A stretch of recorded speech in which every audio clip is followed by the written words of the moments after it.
నమస్తే, welcome to RP7 TV news. రైతు దీక్షలో పాల్గొన్న హుస్నాబాద్ మాజీ శాసనసభ్యులు ఒడితెల సతీష్ కుమార్ రాష్ట్రంలో పంటలు ఎండుతున్న రాష్ట్ర ప్రభుత్వానికి చీమ కుట్టినట్టు లేదని 6 కాలం శ్రమించి కర్షకులను ఆదుకోవాలంటూ రైతు దీక్ష పేరుతో ఆందోళన కార్యక్రమానికి శ్రీకారం చుట్టారు. ఈ సందర్భంగా హుస్నాబాద్ భారత రాష్ట్ర సమితి పార్టీ కార్యాలయంలో ఏర్పాటు చేసిన రైతులకు మద్దతుగా నిర్వహిస్తున్న రైతు దీక్షలో పాల్గొన్న సతీష్ కుమార్ కాంగ్రెస్ ప్రభుత్వంపై విమర్శలు గుప్పించారు. అబద్ధాల పునాదుల మీద అధికారంలోకి వచ్చిన కాంగ్రెస్ సర్కార్ రైతులను దగచేస్తుందని మండిపడ్డారు. అన్నదాతల సంక్షేమం కోసం ఇచ్చిన హామీలను దొంగలు తొక్కుతున్నారని ధ్వజమెత్తారు.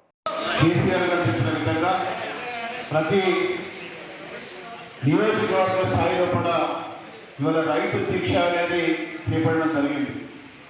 రైతు ఇప్పుడు మాట్లాడాలని చెప్పి చాలా మంది కూడా మనం ఏమనుకోకుండా ఉన్నాం. కానీ దినదినంగా చూస్తుంటే మరి తెలంగాణ రాష్ట్రం వచ్చిన తర్వాత తొలి ముఖ్యమంత్రి గౌరవ పెద్దలు కల్వకుంట్ల చంద్రశేఖరరావు గారి ముఖ్యమంత్రిగా ఉన్నప్పుడు రైతు పక్షాన ప్రభుత్వం ఉండేది.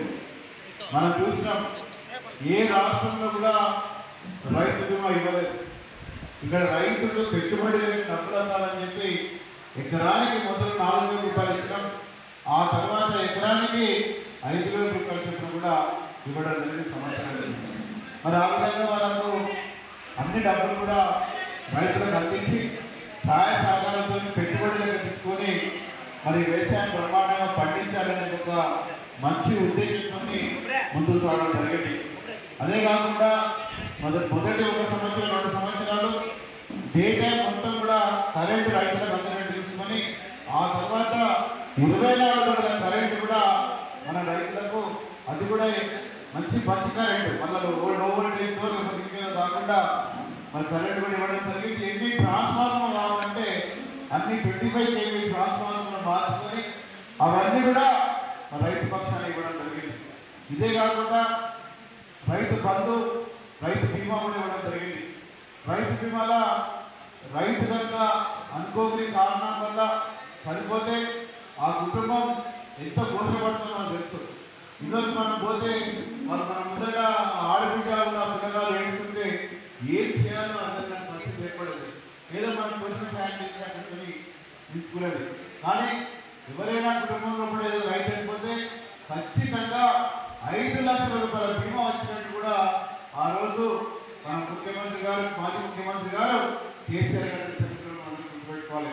ఇదే కాకుండా ఏ విధంగా మనకు తెలంగాణ ప్రాంతంలో కూడా భూగర్భ జలాలు పెరగాలి, రైతాంగానికి నీళ్లు ఏ విధంగా అందాలి అని కూడా మనం ఆలోచించి మిషన్ కాకతీయ ద్వారా యావత్ తెలంగాణలో కూడా ఉన్న చెరువులు, కుంటలు అన్ని కూడా మళ్ళా మనం పునర్నిర్మాణం చేసుకొని జలకళలు మనం చూస్తున్నాం కదా.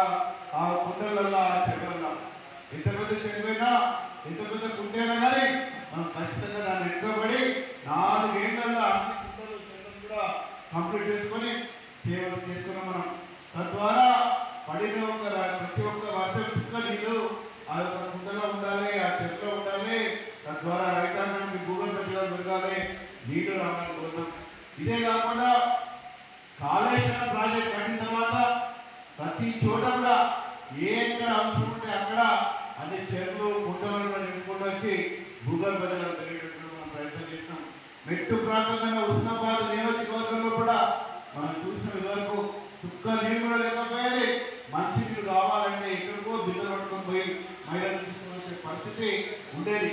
అటువంటి పరిస్థితి నుంచి ఇంటిని నల్లా ఇచ్చి మిషన్ భగీరథ ద్వారా యావత్ హుస్నాబాద్ నియోజకవర్గమే కాకుండా యావత్ తెలంగాణ కూడా మిషన్ భగీరథ వల్ల తాగునీరు కూడా ఇవ్వడం జరిగింది. ఇవన్నీ కూడా మనం చేసుకుంటూ వచ్చినాం. ఇది రైతుకు నీళ్ళు అందేటట్టు, కరెంట్ అందేటట్టు, రైతు బీమా అందేటట్టు ఇవన్నీ కూడా మనం చేసుకుంటూ వచ్చినాం. రైతు బంధు అనేటట్టు కూడా మనం చేసుకుంటూ రావడం జరిగింది. మరి కొత్త ఎన్నికల్లో కూడా సరే ప్రజలు మార్పు కోరేరు. వాళ్ళు 10,000 రూపాయలు సంవత్సరానికి ఎకరానికి ఇస్తామంటే 15,000 ఇస్తామని చెప్పి ఇప్పుడున్న ప్రభుత్వం కాంగ్రెస్ ప్రభుత్వం పాటింది. కాబట్టి సరే మాకు లాభం అవుతుంది అని చెప్పి కొన్ని కేవలం 1.90 ఓట్లు ఎక్కువ ఆధిక్యంగా కాంగ్రెస్ ప్రభుత్వం మరి రావడం జరిగింది రాష్ట్రంలో కూడా. మరి వచ్చిన తర్వాత నిజంగానే కనుక రైతు పక్షపాతిగా కేంద్ర ప్రభుత్వం ఏదైతే మాటలు కూడా రైతులకు నెరవేర్చాలని చెప్పి మేము అందరం కూడా దీక్ష చేస్తున్నాం. వారు మాట్లాడిన మాటలు నెరవేర్చలే కాబట్టి ఇలా దరిదాపు 200 పైచిలుకు రైతులు ఆత్మహత్య చేసుకున్న సంగతి కూడా మేము గుర్తు చేస్తున్నాం. ఇంత ఘోరమైన పరిస్థితి తీసుకురావాలి. ఎక్కడికి పోయినా కానీ, ఏ పొలానికి పోయినా కానీ, ఏ వరిగట్టుకు పోయినా కానీ, ఆ వరిగట్టు దగ్గర చూస్తే భూమి నేల పని కనబడుతుంది, మనకు పని వాస కనబడుతుంది. అక్కడ నీళ్లు లేక, నీళ్లు రాక, మోటార్లు కరెంట్ పనిచేయక, కరెంటు సరిగ్గా రాక, భూగర్భ జలాలు దిగిపోయి చాలా తీవ్రమైన పరిస్థితిలో కూడా ఇలా రైతు మళ్ళా బోర్ల మోటార్ కడుగుతుంది, బోర్ వేసుకోవాలి, మళ్ళీ ఇక్కడ పంటలు కాపాడుకోవాలి. ట్యాంకర్ దొరుకుతుందా, ట్యాంకర్ ద్వారా పంటలు కాపాడాలని రైతులు కూడా ఇలా రైతాంగం చెప్తున్నది మనం గమనించడం. మన దగ్గర ఇక్కడ చాలా వరకు వాస్తవాలు కూడా మనం చూస్తున్నాం. మరి పరిస్థితి రావాలి. కాంగ్రెస్ పార్టీకి సంబంధించిన ఎవరు మాట్లాడినా కానీ కాలం రాలే కాబట్టి నీళ్ళు రాలేని మాట్లాడతారు. మేము మాత్రం భారత రాష్ట్రం గురించి ఖచ్చితంగా చెప్పాల్సుకున్నాం. ఇది కాలం తీసుకొచ్చిన కరువు కాదు. ఎందుకంటే ఐఎండి ప్రకారంగా వర్షపాతం తీసుకుంటే 14% వర్షపాతం తెలంగాణ రాష్ట్రంలో కూడా ఎక్కువ పడ్డది అని చెప్పి కూడా మేము తెలియజేస్తున్నాం. మరి 14% వర్షపాతం పడ్డ వర్షపాతం కూడా నీళ్ళని కూడా ఎక్కడికి వెళ్ళాయి అంటే ఏదో పూచి కేసీఆర్ గారు ఎట్లా బద్నాం చేయాలి, తెలంగాణ రాష్ట్ర ప్రభుత్వం టీఆర్ఎస్ ప్రభుత్వాన్ని ఏ విధంగా బద్నాం చేయాలి ఒక ఆలోచనతోని, ఒక వంకర బుద్ధితోని ఇవాళ కేవలం ప్రభుత్వాన్ని, పాత ప్రభుత్వాన్ని బద్నాం చేసే ప్రయత్నం. కానీ రైతులకు ఏ విధంగా మనం సాయం చేయాలి, తెలంగాణలో ఉన్న రైతాంగం ఏ విధంగా కష్టపడుతుంది, పోషపడుతుందని చెప్పి విచారణ లేని ఇవాళ ముఖ్యమంత్రి కానీ, మంత్రివర్గం కానీ, ప్రభుత్వం కానీ ఉన్నారని కూడా నేను తెలియజేస్తాను. నిజంగానే మీకు ఏమైనా సోయి ఉండేదంటే, ఏమైనా సోయిగంగా ఉండేదంటే, తెలంగాణ రాష్ట్రంలో కూడా తెలంగాణ రైతుల మీద సోయి ఉండేదంటే ఈ రాగానే ఏదో